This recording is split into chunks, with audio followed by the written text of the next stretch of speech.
Hello, good morning, good afternoon, or good evening, depending on the time you are watching this video. I mentioned all the greetings. My name is Freddy Oswald Cruz. I'm a student from Didactic of English Teaching 1, whose teacher is Licenciado Jose Ricardo Gamero Ortiz. The topic assigned is the direct method. Okay, this is the gallery walk. I hope you enjoy it. For a better understanding of the direct method, allow me to tell you the story of Maximilian Berlitz, who is the father and creator of the direct method. One day, when Berlitz became ill, he was unable to teach a French class. He quickly hired Nicolas Joly to replace him and teach the class.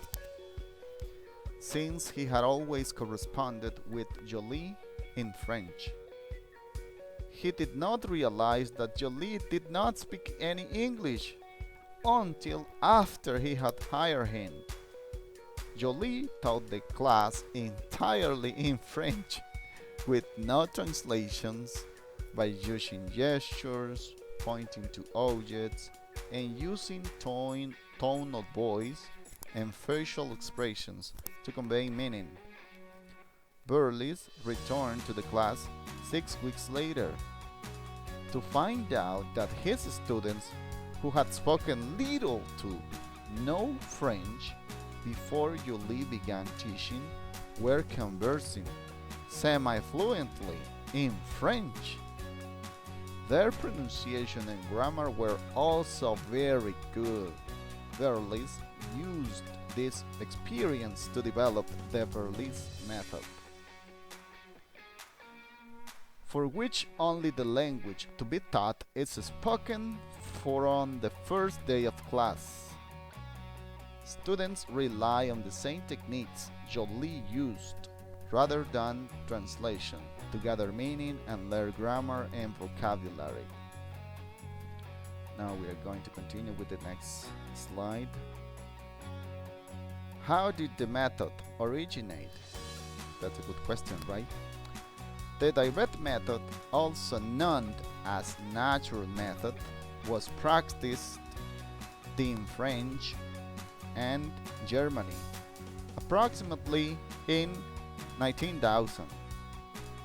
It was the result of the failure of the grammar translation method. It is a teaching method for foreign languages that utilize the target language instead of the mother tongue inside the classroom. As many teachers became frustrated with the students' inability to communicate orally, they started to experiment with new techniques. The idea was to teach a language in the same way people learned their mother tongue. We're going to continue with the next slide. Give me a couple of seconds, okay. What are the underlying principles of the method? Number 1, translation is not allowed in the classroom, including the use of a bilingual dictionary nor the mother tongue. When teaching grammar, it is taught inductively. Number 3, oral communication is the most important skill, more than writing and reading. Number 4, connected sentences are taught through context, situations, for example, conversations, questions, and answers, instead of grammatical structures.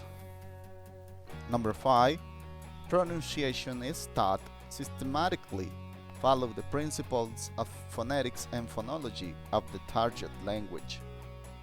Number 6, the meaning of words and forms are taught by means of object or the natural context. And the last one, number 7, the vocabulary and structure of the language are taught through mimics, gestures, or realia, avoiding always the use of the mother tongue. Everything is in English. Okay, let's move on to the next slide. What are the teacher roles? The teacher's role in this method is to make students participate most of the time in English. The teacher must facilitate the acquisition of new vocabulary by doing gestures, mimics, and act it out if necessary. The teacher gives the classmates in the target language and encourages students to speak only in the target language, in this case, English. He politely corrects mistakes. Okay, the next slide. What is the student's role? The role of the students in this method is to cooperate as much as they can in order to communicate their ideas in the target language.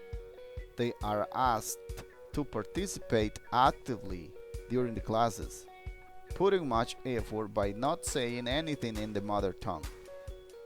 Everything students do in the class must be in English. Reading and listening. The idea is that they immerse themselves in the target language. The next slide. Is there any negative aspect about using it with children? Justify your response. Okay. I would say that at the beginning children will find it difficult to get the language. But as the classes continue, they will be getting familiar with the vocabulary and sentence structures. Besides that, I think this method is suitable to carry it out with kids. Okay, the next slide. What are the advantages and disadvantages of the method? In this case, the direct method.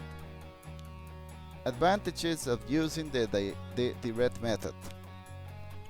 Number 1, it is a natural method.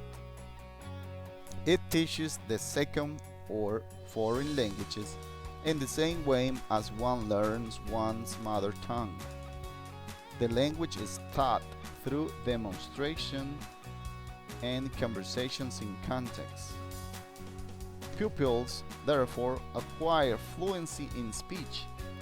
They are quick at understanding spoken English. They can converse in English with facility and ease.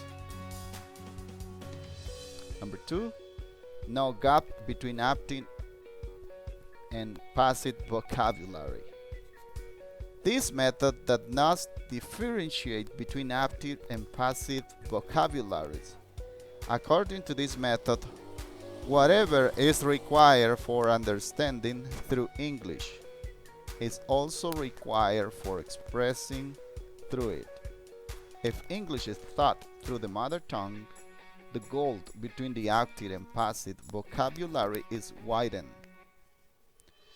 The learner acquires more of passive vocabulary because he concentrates on understanding English rather than expressing it through it.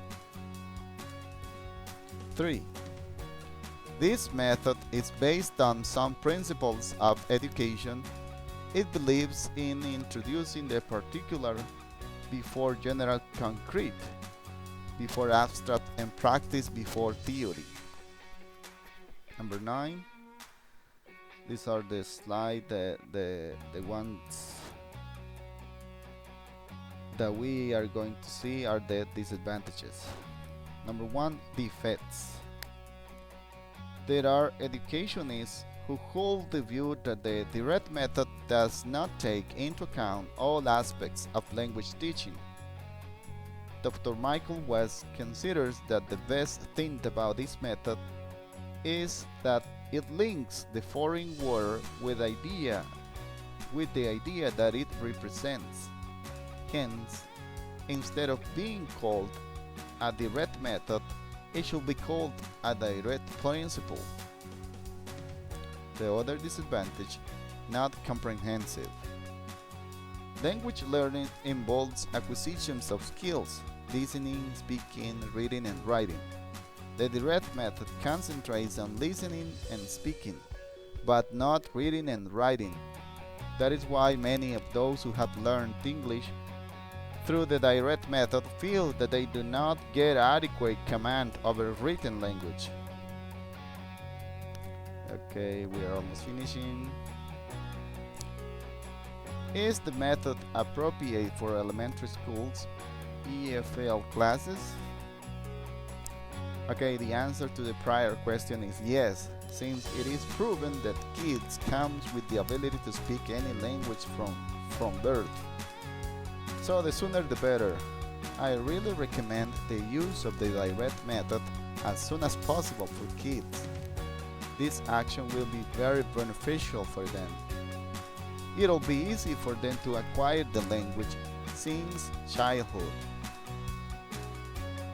Okay, this is the last slide. Well, this is it. Here you have the bibliography. Thank you for your attention.